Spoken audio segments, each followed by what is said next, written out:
Welcome to sa podcast! Nandito si Ali. Hi guys, good morning. Good Kapalit, morning, podcast. subbing for sub. Subbing for sub. Ako si Sub Magalon. Yeah, si Sub Magalona.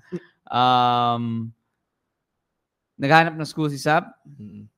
Uminom kami ni Ali kagabi sa Big Fuzz. So, I wanna ask, kasi ang hirap talaga. And we're waiting for our coffee, by the way. Hindi kami maka-function na mabuti. Walang kape. Pero, so we're waiting for our coffee na hindi, apparently, alam mo ba na ano? Alam mo ba yung in-order mo? Akala ko nga magtitimpla ka eh. Sabi mo, di ba nagtitimpla ka na? Technically, yeah. Oo. Pero, may hangover tayo eh. Oo.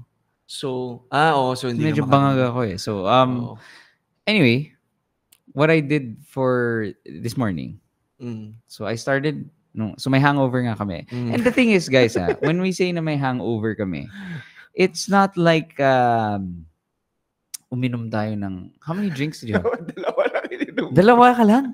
Dalawa lang. Wow. Medyo, baka pagod related na. I had four cocktails. Wow. Pero I mean, seriously. Yeah.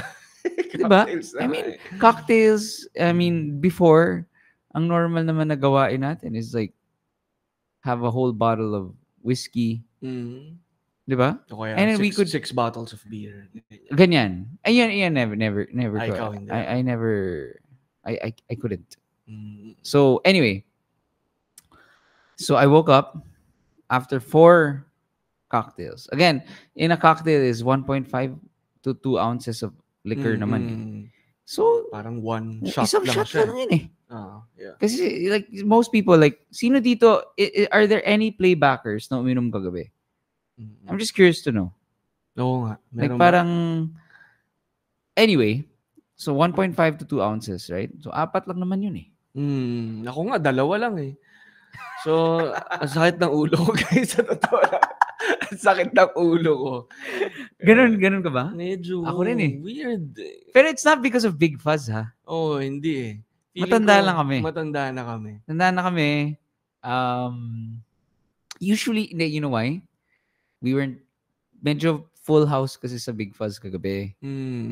So when it's a full house, I guess we just don't drink enough water. Yeah. Tsaka ako may mga natitira kasing drinks, nasasayangan ako eh. So tinitira mo? Tinitira ko na. Sayang to. So with what I did this morning, and I want to know what you did. Okay. So as soon as I woke up, I did Wim Hof, 3 rounds of Wim Hof breathing. Wim Hof breathing. Yung tinuro mo before. Binudol ko sa'yo. Yung, gano'n. Shit. Ano ko yun? Gusto mo gawin? Sige. So, it's very big, deep inhales. Okay? And then yung breath, pag hindi mo kailangan mag-exhale na gano'n. It's just like okay. So 10. Okay, 10. We can just do 10. Sige. So 10 big breaths. And then after the 10th, you put your tongue on the roof of your mouth. Okay. And hold your breath. Okay. So papatagalan tayo. As soon as you put your tongue on the roof of your mouth, you will have just listen to everything outside. Don't think that we're in a stream. Just listen. Listen and then hold your breath. Okay? Ready? Okay. Deeper. Parang hinihigop mo yung mundo. Hindi mo hinihigop yung mundo. Ano lang to? Pilipinas pa lang nahigop ko. Kulang. Hindi pa nasama ibang continent. Sorry, mabigat eh. Yung US yan, medyo magulo. As in like, higupin mo higupin ko.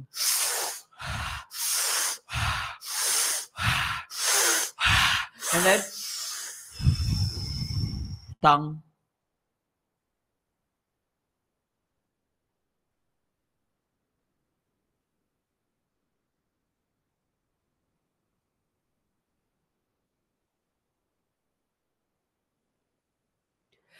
And then inhale ng sobrang deep. Parang lumabas ka sa tubig. And then hold again for 15 seconds.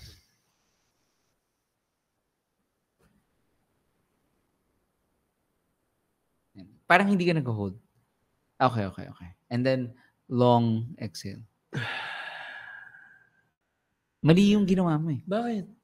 Ang konting 15 mo, 5 seconds pa lang eh. Okay naman ah. Hindi, you know why? Pero if you do that, yung huli, yung dapat yung huli, yung huli, ilabas mo lahat ng air mo. Tapos saka mo i-hold. Wala kayo titira. Wala kayo titira. Walang may iwan. Just like the running thing. Oo. The point is, it's you're teaching. So, parang yung last mo, parang and then hold. And then just listen. Biglang hindi mo na-feel once you start. Kasi pag, naubos mo yung breath mo and then you hold. And then just listen. Parang medyo meditation na siya. So just yung point lang is, wala akong pake, I'm just listening to everything else. Holding your breath. As long as you can. Siyempre, we're on a stream, so we couldn't do it longer. Pero, once you release, hold again, tapos 15 seconds, and then release. So, 3 rounds ng ganon. Wow. Dati, ang ginagawa ko, 30. 30 na ganon? 30 deep breaths. 30 instead of 15. Tapos 3 rounds. Pero ang na-realize ko, parang medyo naging siraulo ako. Like, parang kupal ako. Ay, puta. Yan yung mga times ata na pumapasok ka sa office eh. Nag-whisk off to si Jimmy. Whisk off. Wim Hof. Wim Hof ba? Kala ko Wiz Khalifa. So, yung I did that. Ako talaga, let's say I know you deal with like chronic fatigue. That's it's aging. Comes with aging, stress. Ayan na, ito na si Coffee. Yan na. Sige, Kaya di-discuss ko sa kanila. Di-discuss ko sa kanila yung Hello? Yes? Okay, sige. Thank you, baba ako. Ayun. Kaya mo? Kaya natin. Okay. So, playbackers. Do you wanna get the coffee or you'd rather stay here? Ako na. Ang mag-host. Okay, sanay naman to eh. Sige. Hi, playbackers. So, ang di-discuss ko sa inyo yung Biscoff breathing method.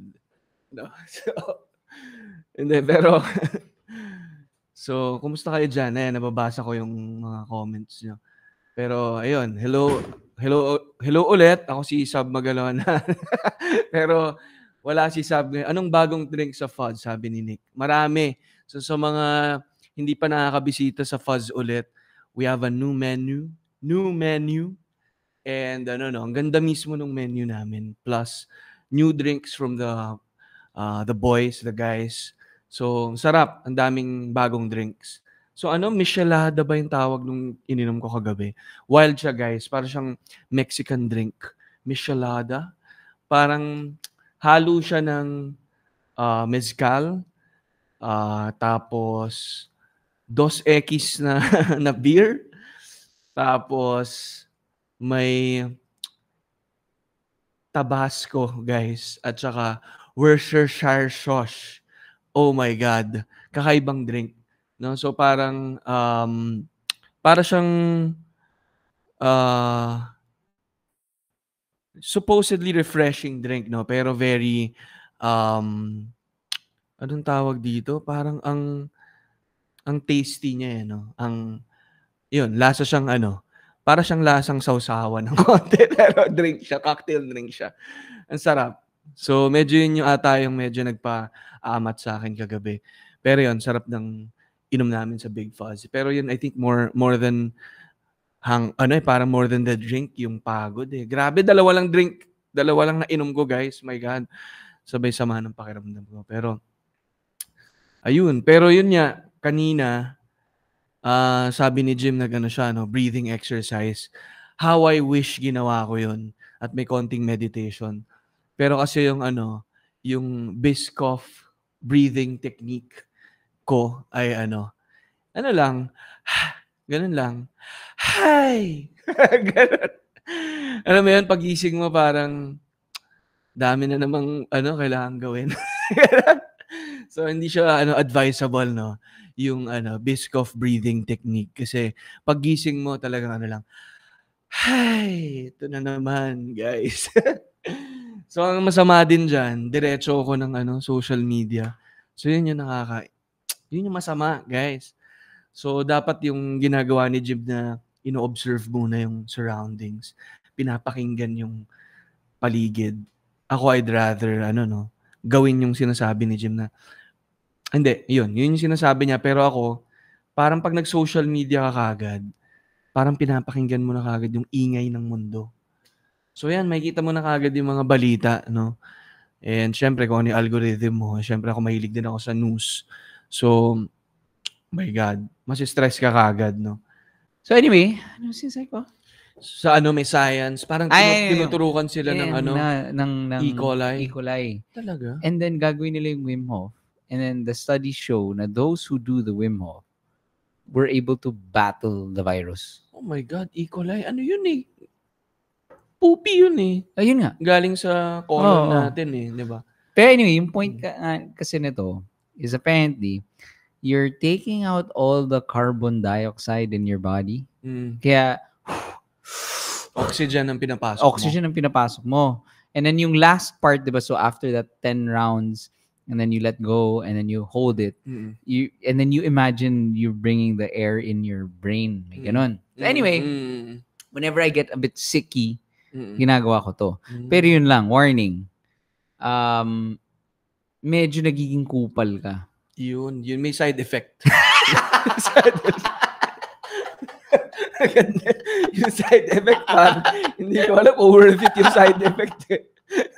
Gaganda yung pakiramdam mo, pero maging kupal ka sa iba. So, hindi mo sure kung yung pakiramdam ng iba. Hindi maganda siya kasi parang virus siya. Kailangan mag-deep breathing din ng iba. Dahil kinupal mo sila. Pero at least pinapasa mo sa iba. Until maubos lahat, no? Nakupala na. Pero naka-deep breathing. Wala nang hihinga. Dead sa time lahat. Oh my God. Pero, so, after I did that, nagsona ako. While doing hopping and body tapping. Ano yun? Hopping and body. Ano to? Paano ginagawa mo? I mean, you haven't, Grabe, nakakatawa talaga. Magkaiba talaga yung algorithm natin. Magkaiba talaga. Mamaya, actually, I wanna see ano yung algorithm mo. Okay. Pero yung sa algorithm ko, yun nga. So, it's like a bunch of guys na nakatingin sa screen na, do you know how to change your body? Tapping in the ganyan. Reach, whatever. So, ito, actually, I'll play it now. Ano yun? Ito. Pampagising naman. Parang, so yun, mga body tapping, pampa-energy, pampa-renew. For the podcast listeners, I'm literally like tapping my face and like you're tapping your kilikili and then hopping like, like, okay, do you know that hopping releases blood flow? Ganyan siya. Tapos sobrang gayot niya. Yun. So after that, nag-cold plunge ako. After cold plunge, yoga nidra ako.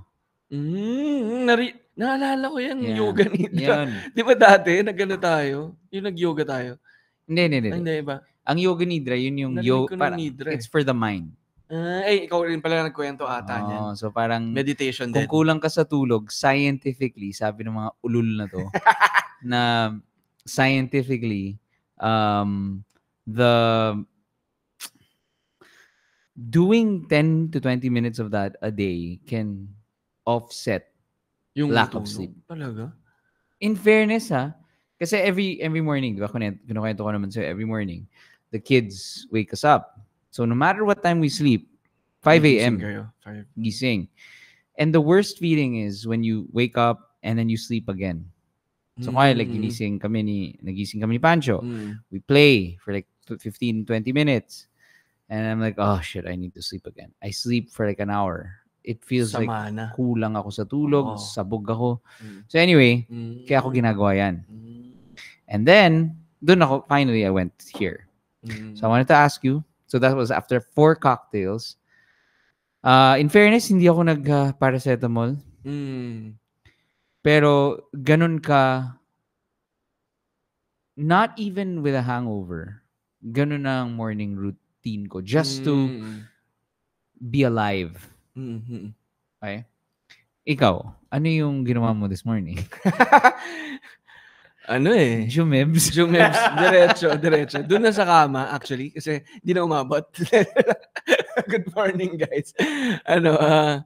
Sama Dati may routine pa ako Dati diretso yoga ako Or minsan nagpe-prayer ako, ganyan. Ngayon nawala Parang pagbukas ko ng mata ko, diretso sa phone. Problema. Oo tingin kagad ng mga problema.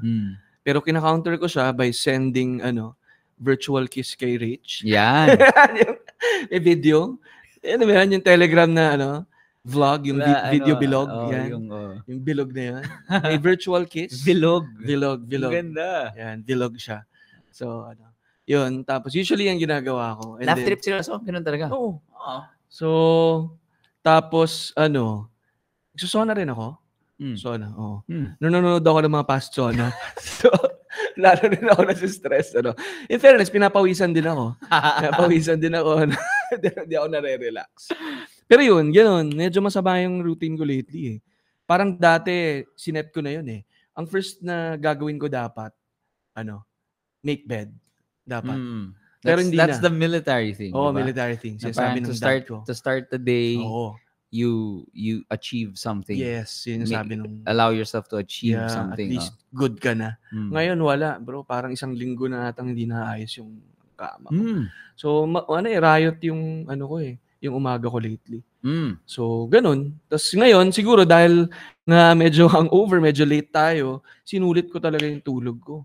So, 8:30 na nata ako nagising So, ganun. Pero yun, ito naman, kahit na parang full sleep, dahil siguro walang any form of yoga, meditation, sakit pa rin ang ulo ko. So, yun. Feeling ko kung kahit mas maaga ako, pero I invested an hour to shake it off. Kunyari, naglakad ako. Or tapping, ganyan. Body tapping. Ayun. So, feeling ko, yun. What supplements do you use now? Wala. Supplements? Wala. Hindi kasi yun yung usual sa mga ganitong mga ulul.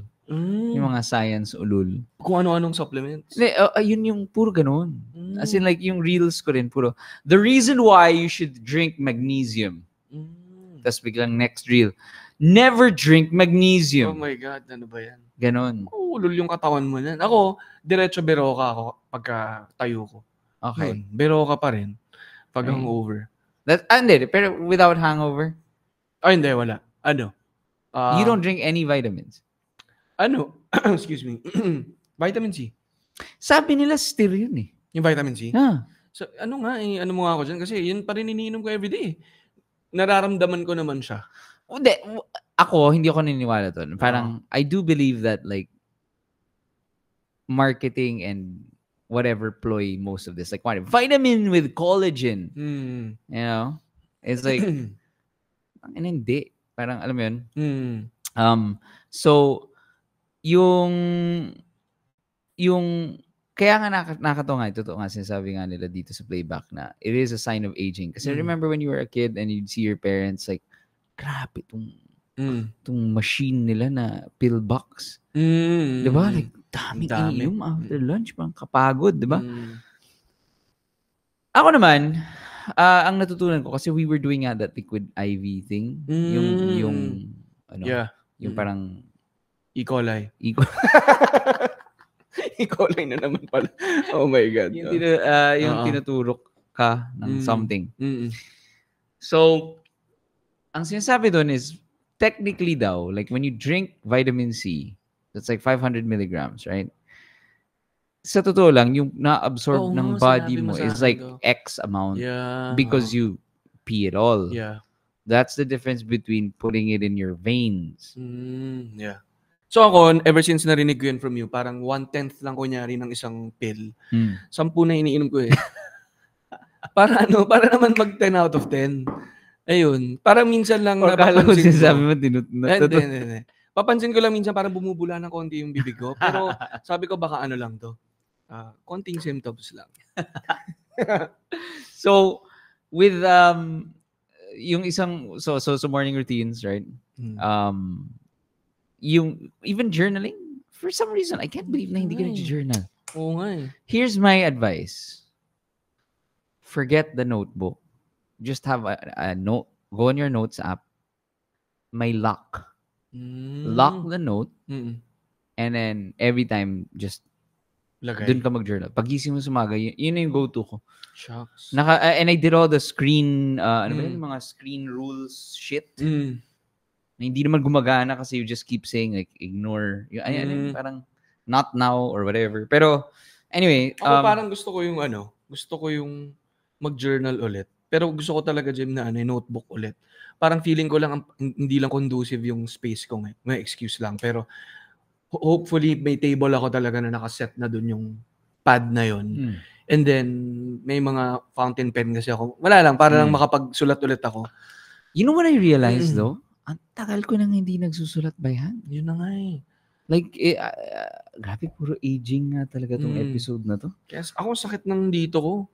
Nagka-carpal tunnel. Parang Kasi Phone eh. Hindi nga laptop phone talaga. Kasi the entire day, nandiyan ako. Yeah. Kaya parang at least may, naman, ayun, ibang movement naman yung kamay ko. Teka. Tito talk na talaga to. My God. Usually kasi hands-free kasi yung Hands-free mo ginagawa. Hands-free ko ginagawa. Hey Siri. Alexa. Notes yung note-taking. Yan. Siya na Super tito. Okay. So actually, the point of this episode was to read the news. Okay. Yeah. So we're gonna read some news. So first, parkour wheelchair ramp at transport stations are not PWD friendly. Purdue, can you try playing this? Since hindi ako marunong. May lag kasi. No? Katawa ngayon pa talaga nawalan ng internet. Ang wild. Ayan. Ayun. Grabe. Oh my God. Oof. Oh my God. Lala. What the hell? Lala. Wait. So can we discuss like why, bakit gano'ng kabobo ang nangyari? Like, siguro yung attempt nila talaga to create PWD friendly pedestrian or public spaces. Saan ba to? Pababa ng overpass? Overpass to I think sa PhilAm daw sa may north So overpass, pag pababa may PWD. May lane. Oo. Tapos ganun kataas na naman, ang taas. Tapos steep siya. So parang ang lala. So parang may intention kayo pero hindi nyo pinag-aralan. Pero ako, hindi ko alam ano ba yung proper way. Hindi ko rin alam kung ano yun. Actually, well, definitely, pag ganyan, come on, man. Like, siguro, invest in an elevator. Or, I don't know. Sorry, hindi ko alam kung saan to Pero, alam mong kaya nakakainis kasi mukhang shinortcut niya. Like, even the railing. The way the railing is set, parang nag-workout ka nga talaga. Hindi nga siya parkour Para siyang calisthenics So, may nag-comment na may ganito din na slide sa Splash Island. Yan. Lala Pero ako, Jim, I think iniisip ko na lang, baka naman yung government, they're trying to parang give us a lesson kung gaano kahirap umangat sa buhay. At ganun kadaling bumagsak. No? Yeah. Kasi ang hirap umakyat. Pero kung gusto mo bumaba at mahirap bumagsak, mabilis. Mabilis. So, baka lang naman yung government natin. Binibigyan lang tayo ng lesson in life. Ganito mabuhay sa Pilipinas. Mahirap umakyat, madaling bumagsak. Ang ganda. So thank you, government. No, I for think that's a reminding good us. episode, Idol. Pilipinas, ano? Madaling umakyat. Ay, mahirap umakyat, madaling bumagsak. Okay, and the next one is Sara Duterte. She shucks. Yung ano. Oh. Designated survivor. I think ano siya, Jim eh. She made a joke, diba? Oh, she said she's not attending the SONA. Yeah. Yun, before we get there, ano na ba nangyari dito? Sa SONA? Like, no, with the political factions. So, si Sara D is full on against the, ano na? Parang I can't say na, we can't say na full on. Pero publicly. Has said, basically, all her actions are saying na, labas na ako dito kasi nag-quit siya ng, nag-resign siya. She resigned ba? Anong kwento? Wala ka bang insider info doon? Did she resign? Tinanggal ba siya? Department of Education. Nahirapan siya sa education. Hindi siya tinanggal, I think Siya yung nag-resign. Hindi ko alam if ano siya sign of ano niya. But is that a sign of defiance against your president? If you're appointed. Ito, una, Jim, ganito. Hindi required yung president to give any position to the vice president. Kasi parang spare tire talaga ang vice president So, pero meron pwedeng i-appoint ng presidente as cabinet official. Yung may position pa siyang aside from being VP. So, kunyari, si Pinoy noon, binigyan niya ng role si Binay na sa housing, HUD-C, ganyan. So, depende kung ano yung relationship ng presidente sa vice president, kung anong position or power yung bibigay mo. And para bigyan mo ng Department of Education that's a big deal. Big deal yun kasi planting seeds and yun. For her to resign. So una, Jim, ganito. Technically, sorry to cut you off. Technically, she could have resigned naman. But I fully support the president. I feel like someone is more or I could be more but I respect that's not what happened, right? So anyway, what were you saying? So parang ang unang request I think ni VP narinig na nasa balita naman to yung defense. So Department of ano tawag dito? Baril-barilan. Department of Baril-barilan. No? So basta military yung yung position na gusto niyang i-control. So why would she AFP, PNP ganyan. Powerful yun security ganyan. Gets. Okay. Pero hindi binigay sa kanya. Hindi binigay. So binigyan siya ng Department of National Defense. Department of Suntukan.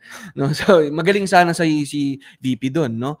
Pero binigay sa kanya education. So may consolation prize, parang ganon. Okay. So parang yun pa lang medyo nagkakaanuhan na siguro sila. Okay. And then hindi ko alam ano nag-trigger sa kanya. I think sunod-sunod siya na na wala rin sa position. I think si ex-President Arroyo. Doon nag-start pala yun. Kasi 'di ba siya, may role, malaking role din si GMA. Pinalitan siya ni ni Martin Pinsan, Martin Rivera.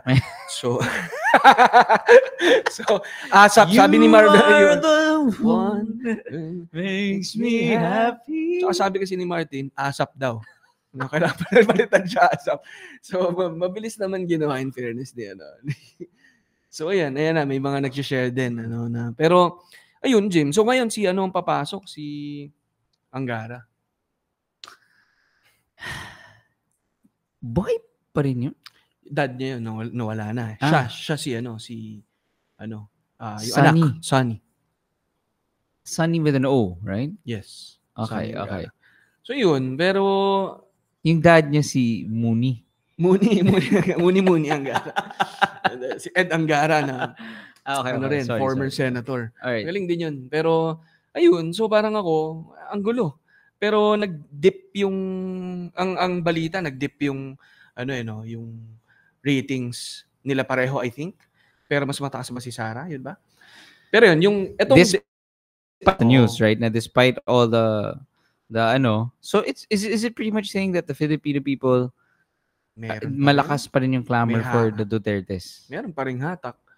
Tapos, ayun. Ito namang sa SONA, laging nandyan yung VP. Kaya ito na naman, act of defiance na naman to sa kanya. This is a big deal, basically. Medyo big deal siya. So si B9, never siya hindi sumipot sa SONA ni I think so. President Pinoy. Lagi siyang nandun. Binabati pa rin siya. Kasi pa rin yan, part of government ka. So, dapat kayo, diplomatic kayo. Eto, biglang, kahit si VP Lenny, kahit na kung ano-anong sinasabing masasama sa kanya, nandun siya. Yeah. Kasi you're there as a public official. Yan yung role mo. So, etong si Sara D, hindi na nga daw siya pupunta. Tapos sinabi niya pa, I'm appointing the designated survivor. Which is a big deal, Jim. Kasi, anong sinasabi mo? There's a looming threat. Oo. Anong sinasabi mo? Na may possible gano'n? Na sumabog yung... Oo. So, parang, parang the joke is... Yeah. Parang, kaya tas now she's saying kasi parang, if hindi nyo gets yung joke, diba? Parang, if hindi nyo gets yung joke, tama. I'm not gonna explain it to you. Yeah, so...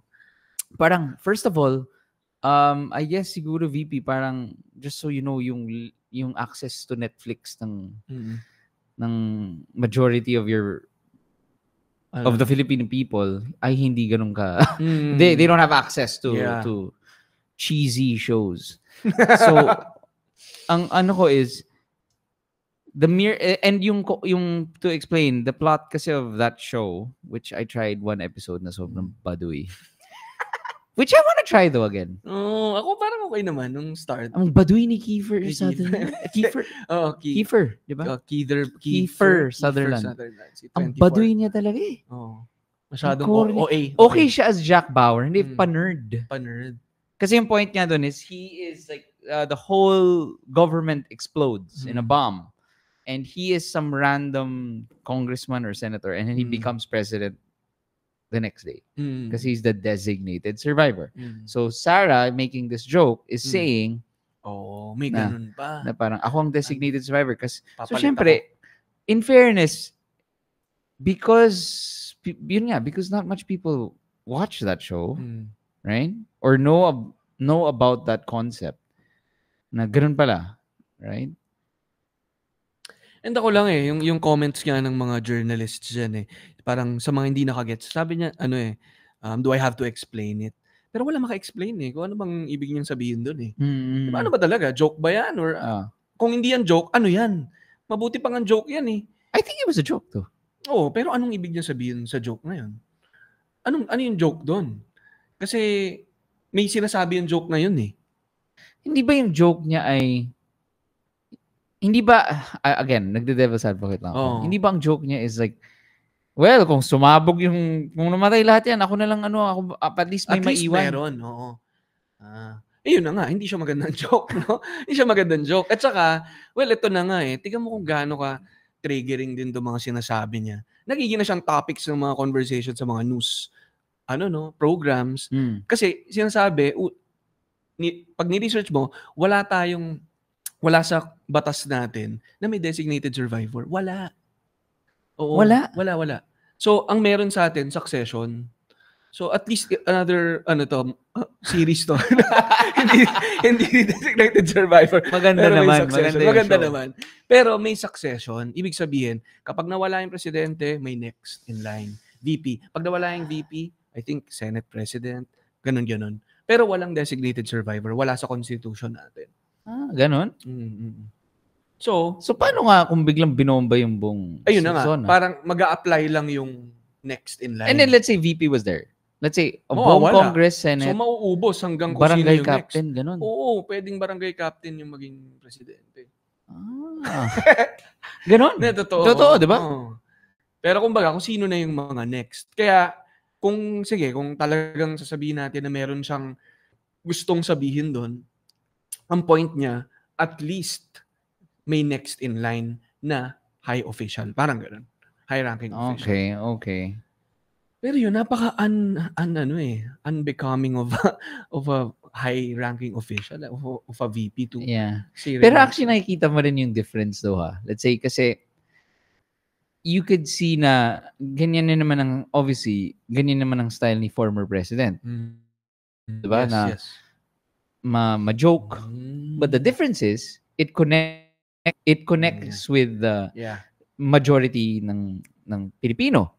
Ito si Sarah D is using the same level of what's a good way of describing it? Like parang macho, whatever. Pero the reference is a Netflix show.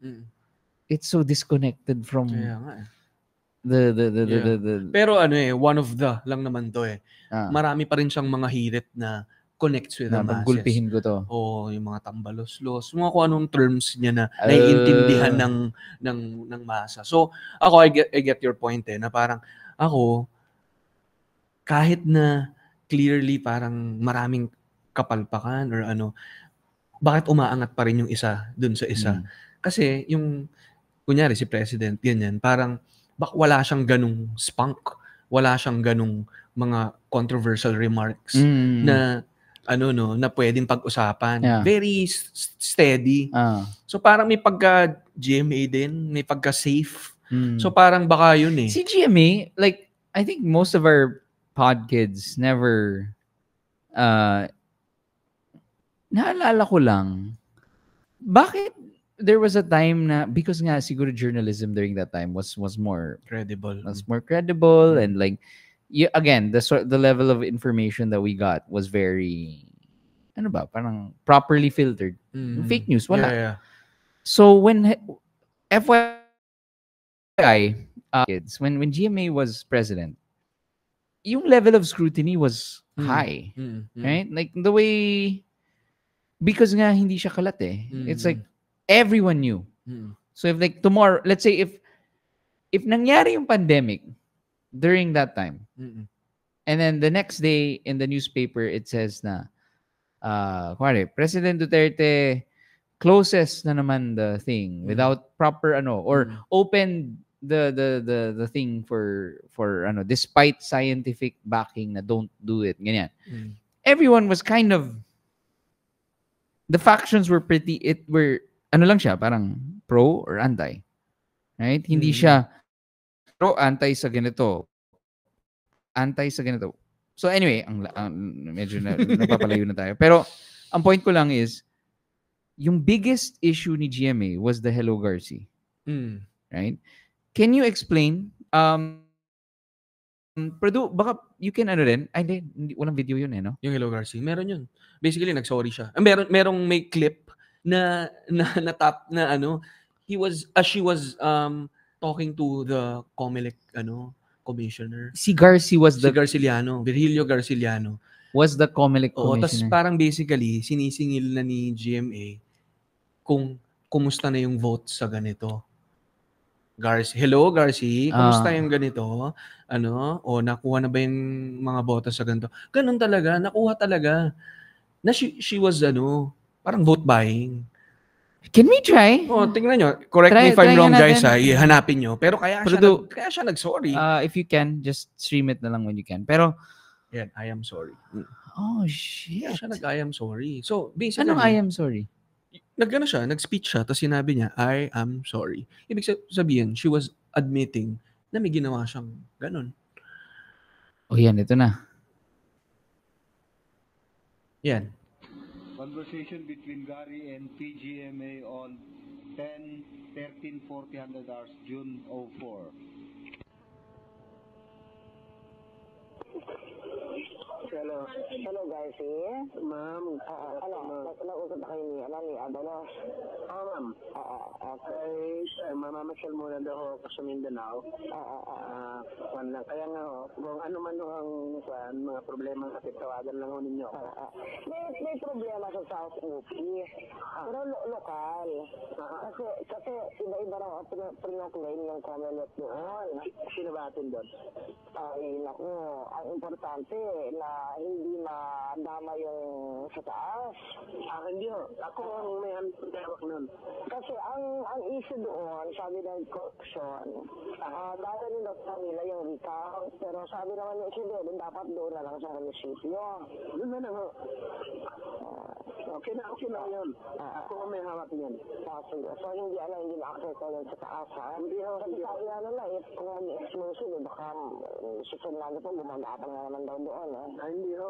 Nasa atin mo yan. Okay. Oh my God. Okay. Thank you. Hindi ko lang napakinggan ng buo. So, Jim, ito, Ano yung sinasabi? kasi, una, ito yung hindi matanggap ng camp ni Fernando po, ni Grace po. Baluarte ni FPJ ang Mindanao. Alam mo kung bakit? Lahat sila, marami doon nanonood ng mga action films ni FPJ. Idol nila si FPJ. So, mataas si FPJ doon. Okay. So, hindi mapaniwala. May representation din si FPJ sa Mindanao kasi minsan nag-act siya as taga doon. Parang ganun. So, parang yun tingin ko yung tinatry puntiryahin ni GMA, makuha yung votes doon. Kaya parang sinasabi niya, ewan ko, may part siguro ng Mindanao sa taas, ganyan. Pero sinasabi ni Virgilio Garciliano na, ako bahala dyan, ma'am. Kuha na natin yan. And the fact na the president is talking to the Comelec commissioner in, di ba, in private. Bakit yung Comelec commissioner daw parang medyo tunog PBA commentator? Ewan ko, kung hindi ko alam credibility nito ni Garciliano. Pero, ano nangyari doon sa guy na yan? Alam mo, hindi ko na alam kung napanagot ba siya. Paano pala na-leak? Ano yung... Hindi ko rin alam. Hindi ko alam kung paano na-tap. Parang may nag-leak. Parang ganyan lang naman. Grabe. Pero yun, na talaga, blatant.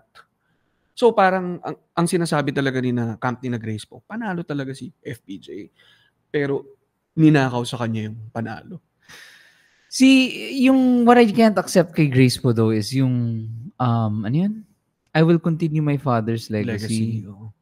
Yun nga eh. Parang nga eh. Gets naman sana eh. Gets naman na yung well, kung gusto ni Grace po mag-action star, pwede. Yun nga continue niya yung legacy, di ba? Parang magbabatang Quiapo na siya. Siya yung papalit kay Ivana Alawi. No, pero kung hindi naman ganoon yung plan niya, di ba? Wag mo nang anuhin. Parang alam naman ng mga tao yung contribution ni FPJ sa sa ibang industry. Pero hindi na lang niya na gusto niyang gawing in real life. Di ba? Pero para sabihin na i-continue yung legacy, yun niya, wala pa. Ang lala. Anyway, ay Lord. Ito, Raffy Tulfo calls for probe on faulty e-gates at NAIA, causing long lines for... Alam mo, recently though, okay ba? Okay eh. Parang we arrived sa Terminal 3. Mabilis. We used the e-gates. In fair. Yeah. I guess, wait. Ako, nung na-experience ko, sobrang tagal ko dun, bro. Yung sa may e-gate. Hindi, ang lala. Ang tagal ko, parang naipit na yung mga tao sa likod ko. Si Rich, hinintay ako sa tapat.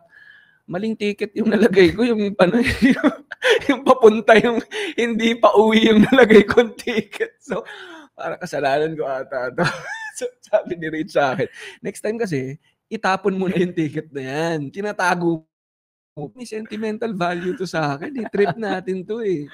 Anyway, pero gets ko, parang in a way nga medyo umaayos na. Let's see nga. Produ, may video ba to? Wala. If wala, okay. It's okay. Okay. Now, so ako, Ali, like before we end the pod on Spotify. So, I hope you guys listen to the Linya Linya show. Sino yung last mo? Si Jayton? Si Jayton, yeah. Of AHA. Yeah. So yeah, Jayton. Sino yung prior to Jayton? Si Adrian Lindayag, si Thais Estrada. So mostly Pride related.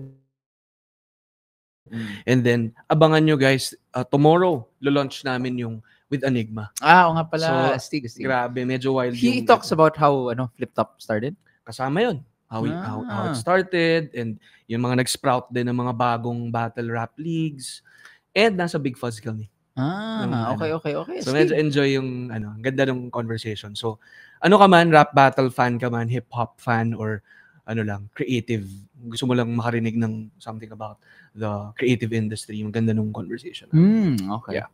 Sige. So si Ali has the Linya Linya show obviously. Tapos on August 3 magsasama-sama yung Linya Linya show ang Walang Kwentang Podcast and Wake Up with Jim and Sab. Yeah. I still don't know the details. Yeah, finalizing pa kasi baka mag-move lang tayo ng 1 hour late, a little bit late. Pero ano ba, yung mga patrons can... Yes, pwedeng parang parang may slots per pod. Mhm. And then kanya-kanya na tayong kuha kung sino yung Okay, so nasa obviously if guest you're a list. member of jimandsab.com, you'll be prioritized there if you want to watch a live pod, 3 pod pa yun. Anyway, we'll end the Spotify. Bye, podcast people. And playback people will stay here. Bye, podcast people. Bye.